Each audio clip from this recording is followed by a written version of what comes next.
This is the actuator that I bought. It's a 225-pound actuator. I saw this on a video, so that's where I got the idea from.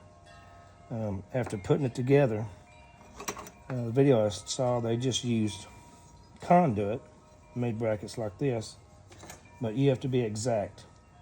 And I had to end up making about shortness about 3 times, and it still wasn't quite the way I wanted it. So I wanted to find another way to adjust it. So what I did is I come up with this is a 14 gauge steel pipe.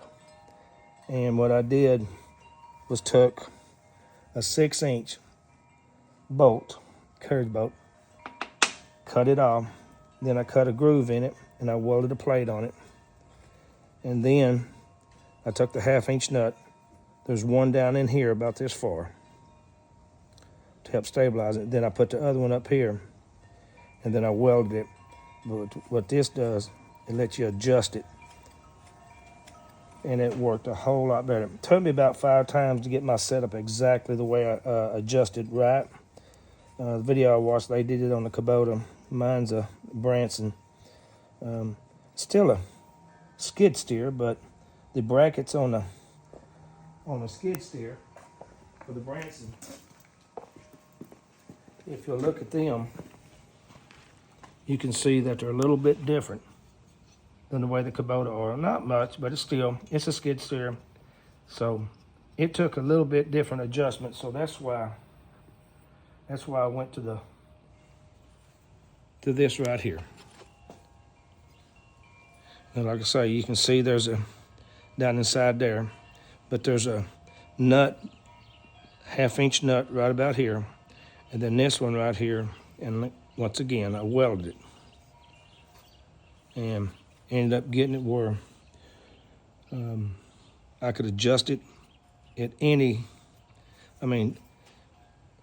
moved it a 1/2 a turn is about 1/8 of an inch, so it really lets you adjust to almost any position you want. And I still got a lot more tread to go.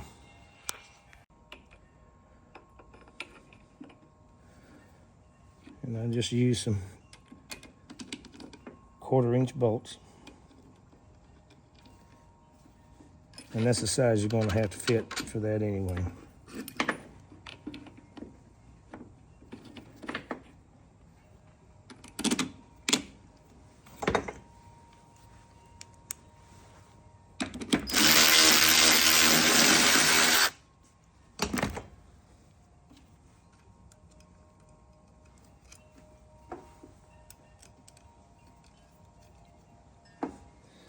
I'm going to end up taking this back off.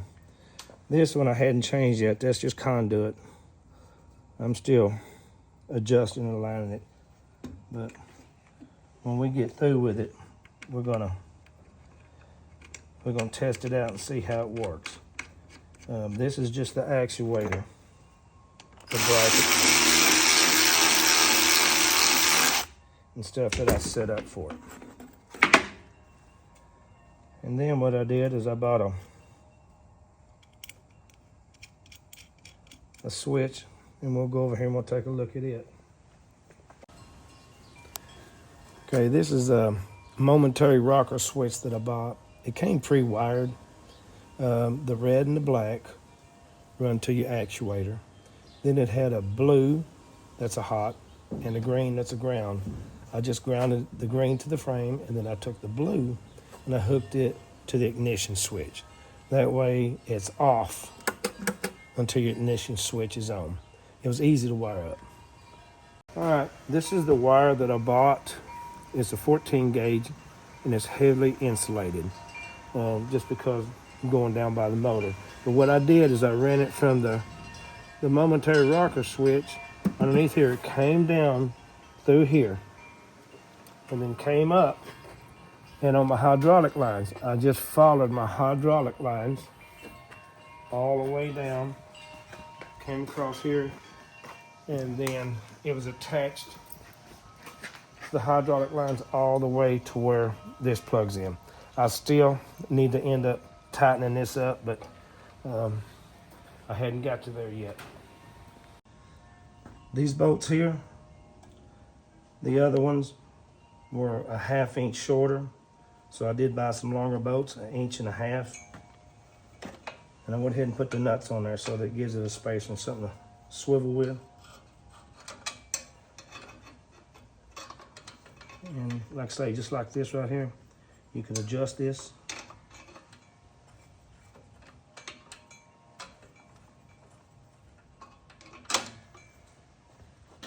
Makes it a lot easier than cutting the pipe exactly.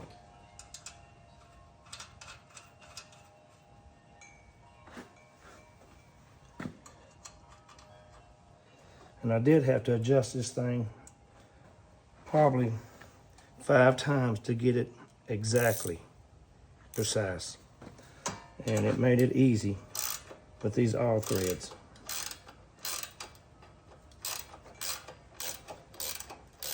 And then I'll hook it up, and then we'll take it out there and see how it hooks up to the equipment. Hopefully this will work right.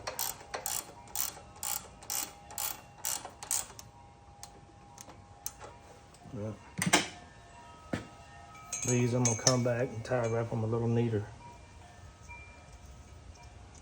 I'm gonna make sure everything's working the way I want it before I tie wrap everything off nice and neat.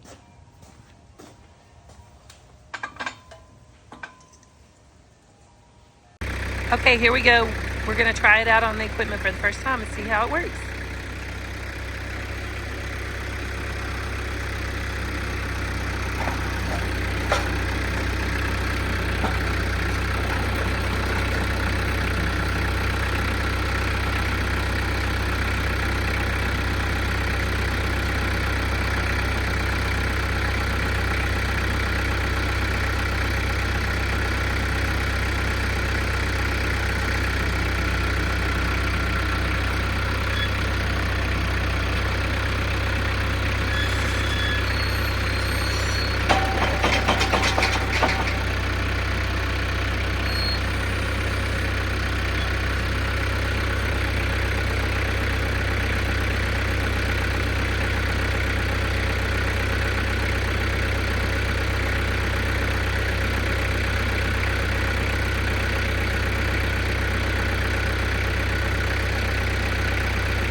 That easy. Now we're going to try hooking it up to a different piece of equipment and see if it still works the same.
Wow, that's impressive.